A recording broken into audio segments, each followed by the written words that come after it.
राज्य का इतिहास रहा वो स्वर्णिम अध्याय रहा और विकास में बड़ा योगदान रहा। राष्ट्रीय राजनीति में लौटना स्वागत योग्य है।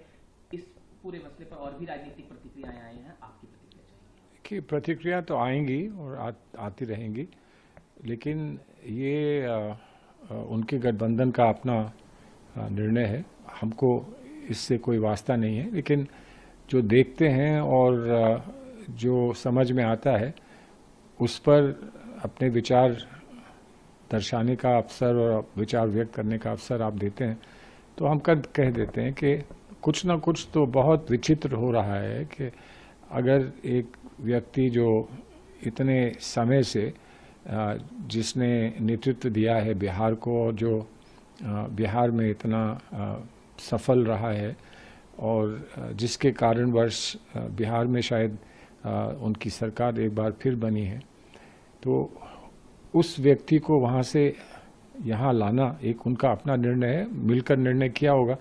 लेकिन उसका इतना विरोध क्यों हो रहा है बिहार में, धरातल पर विरोध क्यों हो रहा है? आम कार्यकर्ता, नीतीश जी की पार्टी के कार्यकर्ता बाहर निकलकर उसका विरोध क्यों कर रहे हैं, ये एक बड़ी विचित्र बात है। और शायद इसलिए लोग कर रहे हैं कि वो ये समझ रहे हैं कि ये उनको वहाँ से दूर करने का एक उपाय है, वहाँ से अलग करने का उपाय है, और सीधे सीधे कब्जा नहीं कर पाए बीजेपी, तो उन्होंने एक और रास्ता अपनाया है कि वो कैसे कब्जा करेंगे, कैसे बिहार को अपने चुंगल में लेंगे।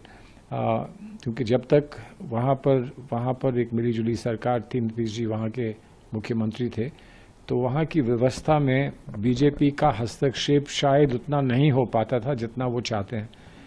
अब ये अटकलें लगाई जा सकती हैं, मुझे मालूम नहीं कि आखिर हुआ है तो क्यों हुआ, इतना कैसे हुआ और क्यों हुआ, और इसके दूरगामी परिणाम क्या रहेंगे वो समय बताएगा।